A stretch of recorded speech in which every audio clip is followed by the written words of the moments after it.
حتى وزف مهيانا ممران تراي كونن ودقتنا ون كم مخنات قرب يبلن كبل بريزيدنت جام محرار تግራይ جنرال تادس ወረደ ገሊጹም በአይተጌታቸው ረዳን አምባሳደር ሬድዋን ሁሴን እንደስተመርሐሉ ፌደራል ናብ አብ ጥቃዓሰብ ትርከብ ከተማ ቡሬ ዑደ ተካይደሎም ኤርትራ ድማ ጉዳይ ውድሉነት ኩናት ዝምልከት ወፍረጠና ኺራ ከም ዝቀጸለትሉ ተገሊጾሎም በልጽግና ስጉም ተወስድ የክብል ከም ዝተሐንደ ዝመልከተ ሓበሬታ ወጽሎ ሰላም መጣና ሀበልና ፍትዋትን ክብራትን ቤተሰብ በኩል ሚዲያ ነጻት زحزنا محبريتات بقند نتبتات فليمنا ملنا نسناي مكتتالكم بمعدام ناب زرزرم كنبل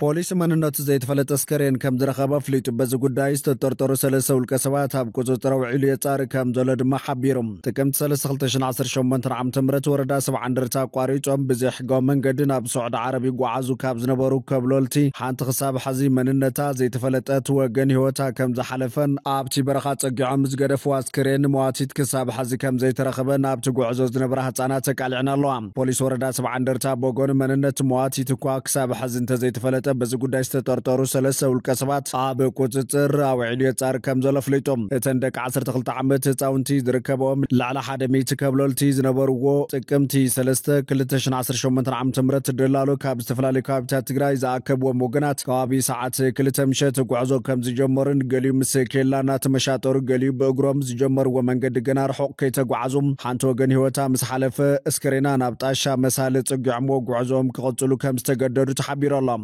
ወገን ዝፈለጣ መጓዓዝታ ህይወት መሐዘን ድንገትን ተሐልፍ ሪየን ክበኺያ ጀሚረን እንተነበራውን ንባዕልኽን ከንታይ ምስ ሓስክናሉይኽን ኢሎም መፈራሪሖም ጉዕዘን ክቕጽላ ከም ዝገበርወን ነቲ ኩነታት ብዓይኒ ዝተዓዘባ ወገናት ተዛሪበን ኣለዋ ካብቶም ወጋሕታ ኣብ ከባቢ በዓላ በኣካላት ጸጥታ ትግራይ ዝተተሓዙ ከብሎልቲ ዝሃብዋ ሓበሬታ ከም ዘመላኽቶም እዘን ደቂ 12 ዓመት ህፃውንትን ኣብ ቤት ትምህርቲ እናኸዳ ጸኒሐን እቶም ደለልቲ ካልኦት ሓበልቲ ልኢኾም ከም ዘታለልወንን ደፍተረን ኣብ ኣሕዋትን ኣማልአን ቅንጣብ ጨርቅ ትኹን ታሪፋ ከሓዛም ብዝወጾ ከም ዝጠፋ ንቶም ደለልቲ ምስኦም ዝጓዓዙ መሲሎም መንገዲ በመጅማር ንናይ ካሊ ክልል ደላል ርኪቦሞም በቤተ ጠውየም ከም ዝተመለሱ ዘይራእዮም ምዃነን ገሊጸን ኣብቲ መንገዲ ዝተዓዘቡ ሓደጋታት ስደት ድማ ኣምሪረን ገሊጸን ኣለዋ ፖሊስ ወረዳ 71 ቦጎን ኣብ ዝመራይ ዘሎ ፈተናታት ጸጥታን ፍልሰት መናእሰይን ዘርዚሩ ምስ ሕልፈት ህይወትታ መንነታ ዘይተነጸረ ወገን ዘሎ ጉዳይ ነቲ ጉዕዞ መልሚሎም ልኢኾም ዝበሎም ሰለስተ መናእሰይ ኣብ ቁጥጥር ውዒሉ ግቦ مصرا يقانع مهلاو نكفل معخن زينا بوليس تግራይ ገሊጾሎም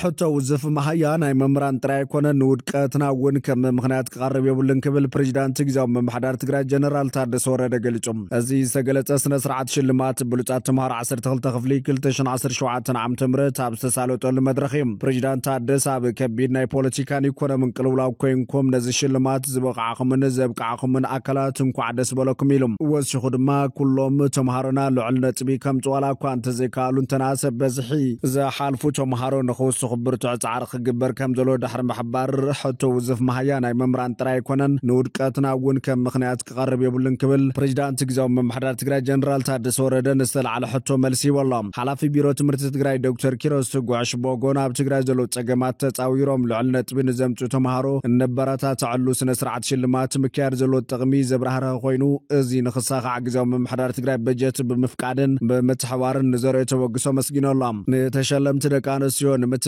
ሓላፊት ቢሮ ጉዳይ ደቃንስዮ ትግራይ ወይዘሮ ኪሮስ ሓጎስ ኣብቲ መድረኽ ዝተረኸበት ኮይና ናይ ትምህርቲ ስርዓትና ብናይ ውሽጥ እንደገን ይፍተን ኣብ ዘለሉዋን ልዑል ነጥቢ ንዘምጹ ተማሃሮ ዘለዋ ናዳ ገሊጻላ ትምህርቲ ንልምዓት ዘሎ ኣገዳስነት ድሕር መብርህራ ብፍላይ ብላዕሊ ደቃንስዮ ዝነበሩ ጉጉይ ርዲታት ኣብ ምስባር ቆልፊ ተግባር ኢላ ተንተናውጪ ተማሃሮ ዝምልከት ተወካል ዳይሬክተር ኤጀንሲ ምርጋጽ ጽሬት ትምህርትን ምዘናን ትምህርትን ብሄራዊ ፈተናታትን ዶክተር አረጋው ዘፈሩ ንዕድማ ተጋሽ ኣቕሪቦም ኣብዛ ዓመት ከይድ ፈተና ንኽሳለጥ ኩሉ መዳይ ሓገዝ ንዝገበሩ ኤጀንሲ ንግድን ሰደድን ትግራይ ኢትዮ ቴሌኮም ጨንፈር ሰሜን ሓይል መብራህቲ ጨንፈር ሰሜን ቢሮ መጓዓዝያ ትግራይ ኮሚሽን ፖሊስ ትግራይ ቤት ሕትመት ሜጋ ኮሚሽን ፕላን ትግራይ ቢሮ ፋይናንስን ምትሕባርን ሃፍቲ ትግራይ ዩኒቨርሲቲ ኣኽሱም ዩኒቨርሲቲ ዓዲግራት ዩኒቨርሲቲ መቐለ ዩኒቨርሲቲ ራያ ማሕበር ልምዓት ትግራይ ምስክር ወረቐት ተበርኪቱሎም እዮም ብተወሳኺ ድማ ብዝለዓለ ውፅኢት ተምሃሮ ዘሕለፈ ኣብያተ ትምህርቲ ሽልማት ምስክር ወረቐት ተበርኪቱለን ጠቕላላ ተሸለምቲ ተምሃሮን በዝሒ ገንዘብን ዝምልከት ድማ ቢሮ ትምህርቲ ትግራይ ዝሸለሞም بسالساي بركست شلومو 72 تمهارو نفس وكفهم 8000 بر بخالاي بركست شلومو 46 تمهارو نفس وكفهم 10000 بر قداماي زوصو 38 تمهارو نفس وكفهم 12000 بر بيرو ጉዳይ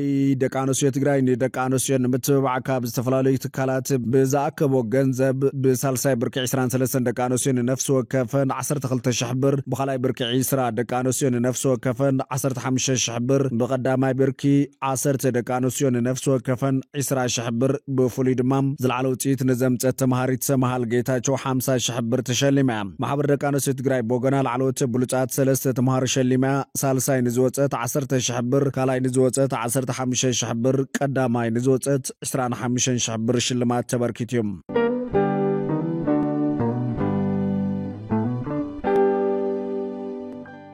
بأيسا ጌታቸው ረዳን አምባሳደር ሬድዋን ሐሰንን ሰመርሐሉ ፌደራል ናባብ ጥቃ ዓሰብ ትርከብ ከተማ ቡሬ ዕዶ ተካይዱም በአይሳ ጌታቸው ረዳን አምባሳደር ሬድዋን ሐሰንን ሰመርሐሉ ፌደራል አብ ጥቃ ዓሰብ ትርከብ ከተማ ቡሬ ተጓዓዙ ምስል ዓሎት መራሕቲ ዲሞክራሲያዊ ውድብ ዓፋር ቀይሕ ባሕር ከም ዝተዛተ ተሓቢረላ ብረታል ዕሉ አንጻር ታበል አለ ህዝቢ አብ ደንከል ያኾና አብ መላ ኤርትራ ናይ ብሔራዊ ምጽራይ ገበናት ዝፍጽም ዘሎ ስርዓት ኢሳያስ ክብል ዝኸሶ አብ ምቅላስ ዝርከብ ዲሞክራሲያዊ ውድብ ዓፋር ቀይሕ ባሕሪ ሰራዊቱን አብ አንፈት ዓሰብ ከም ዘንቀሳቀሰ محبار ዝከርም መገሻቶም ላዕለወት ሰብ መዚ ምስ ዲሞክራሲያዊ ውድብ ዓፋር ቀይሕ ባሕር ንምዝታይዲው ወይስ ካል ዕላማ ዝገበረ ምዃኑ ካብ ግምታት ብዘለለ ዝተውሃበ ዕላው መንግስታዊ መግለጽ የለን አይተ ጌታቸው ረዳ ሓዊሱ ለውኻት ፌደራል ናብ ወገን ዓፋር ቡሬ ዕዶት ዘካይዱ ዘለው ኢትዮጵያን ኤርትራን ኣብ ከቢድ ወጥርን ደበናዊ ኩናትን ኣብ ዝኣተውሉ ወቅቲ ቅድመ ወር ሓቢሉ ዋናው ርክብ መንግስት ኤርትራን መራሕቲ ህወሓትን መልኪቱ ካብ መርበብ ሓበሬታ ግሎባል ፓወር ሽፍት ንዝቀርበሉ ሕቶ ዝመለስ አይተ ጌታቸው ረዳ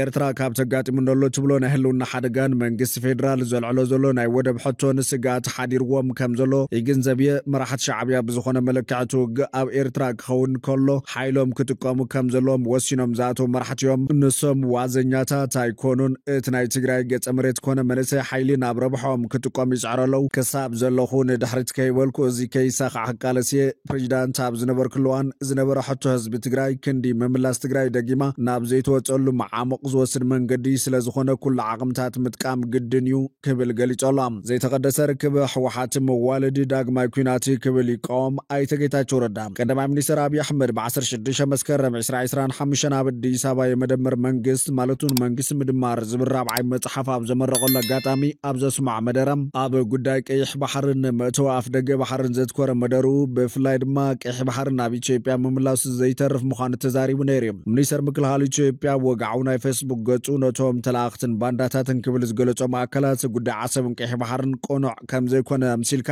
ዝግበር ዘሎ ምቅብባል ዘረባታት ባንዳነቲ ክብል ምግላጽ እውን ኣይርስዓን እዚ ወጥሪ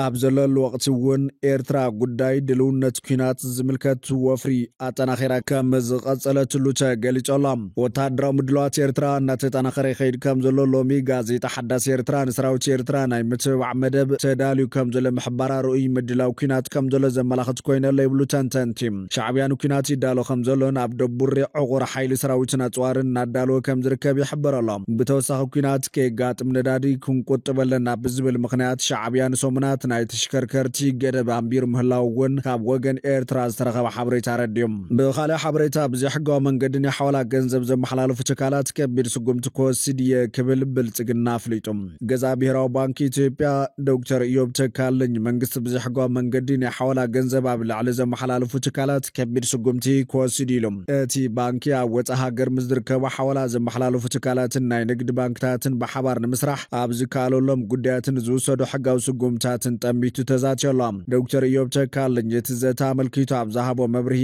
ሓወላ ዘመሓላለፉ ትካላት ብሕጋዊ መንገዲ ንኽሰርሑ መንግስቲ ሓገዝ ኣብ ዝገብረሎም ጉዳያት ምክክር ከም ዝተገበረ ልዒለሎም መንግስቲ ኩሎም ናይ ሓወላ ገንዘብ ዘመሓላለፉ ትካላት ናብ ሕጋዊ መንገዲ ንኽኣቱ ብተደጋጋሚ ዘቕረቦ ጻውዒት ዘይተቐበሉ ሓደ ትካላት ከም ዘሎ ሓቢሩ ብሔራዊ ባንኪ ኣብ ልዕሊ ዞም ዝሕጋው ናይ ሓዋላ ገንዘብ ዘመሓላለፉ ትካላት ኣብ መጽናዕትን ምንባብን ዝተመስረተ ጥንኩር ስጉምቲ ከም ዝወስዱ እናጠንቀቐሎም ከም ሃገር ሃፍቲ ሸርፊ ወጻኢ ከም ዘሎ ዘለዓለ ዶክተር ኢዮብ ተካልኝ ብሔራዊ ባንኪ ብዘተኣማምን ኩነታት ዝሃፍቲ እናቕረበ ከም ዝርከብ ኣብርሂዮም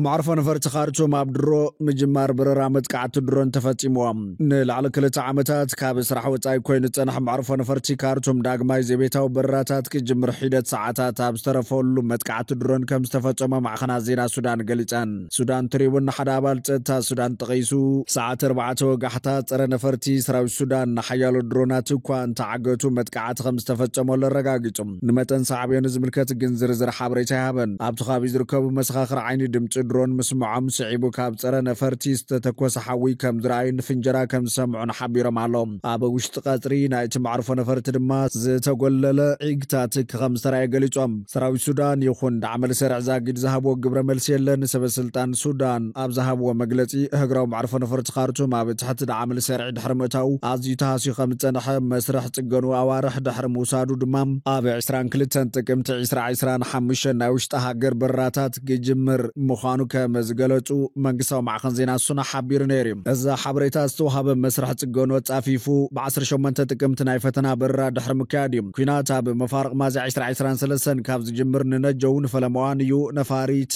اعليبوم بعلمز سيفيل ابيشن ابزهابو مغلصين بايلوتاتن مشارختي اكلاتن مجمارو زملكت حبريتا كم زهاب غليچم اتي معرفو نفرتي ادلاي تكنيكاون نسرح دلو كون زغبر كالوت عماماتن ككايدلو صنحيم ازيا برس ختما سودان زركب وانا معرفو نفرتي فلما كينات حد ابستبارعلو بعطقات عمل سريع كابز توقعو قداموت بوتاتاتيم كبيدعنوت سلازوردكا كاب كل نقداو غلغلوتات دو كبل تجديديم بسنكز حدش استخايد متقعت درونتي كجمر توتينو زنبره مدب كقصل ديو كنواح زوت حبريتا يلن بنات حد سودان مولع صعيبه بمبراقاو شنخ نايت هاجر بتركب بور سودان زلو معرفو نفرتيو نزيبيتاون هغراون براتات كغلغل صنحهم ازي كم زلو خوينو بيت مخر حبرت اوروبا دحر زكايد اخيبا منيسرات غدات وصا حدن السودان اب كبير حدغا كم زلو بمتقاس توسخ غدا خنبر كم زخلا تنققلام اتبيت مخرنت ግጭት በመخنان አስታት 3 ዓመታት ዘቀጸለ ኩናት መንቲ ከختም በቀዳምነት ሐላፍነት ዝወስዱ ሰራዊት ሱዳንን ዳዕመል ሰሪዕን ምዃነ መስሚርሎም እቲ ኩነታት በዓለም ደረጃ ዝኸበረ ሰባው ዕንወት ክብል ብምግላጽ ኣብ ገለ ክፋል ተሃገር ዓጸቦ ከም ዘሎ ረጋጊጾም እቲ መግለጽ ሕብረት አውሮፓ ንኹሉ ናይ ወጻይ ፖሊስ መሳርሕታት ክትቀመሉ ምዃኑን አድላይ እንተኮይን ድማ ዓላማ ዝገበረ ገደብ ከቕምጥ ከም ዝኽልን ገሊጾም እቲ ኣብ አፍሪካ ዝሐሸ ፖለቲካዊ ባህል ዝነበራ ሱዳን ኣብ ማዚ 2023 ክልቲኦም ጀነራላት ናብ ግጭት ካብዛቱ ب10 شحال ዝቆጸሩ ንጹሃን ሰባት ተቐቲሎም ላዕሊ 12 ሚሊዮን ካብ መረቦቶም ክፈናቀሉ ተገዲዶም ኣሳት 1 ሚሊዮን ድማ ንጥሜት ተቃልዕም ኣሎም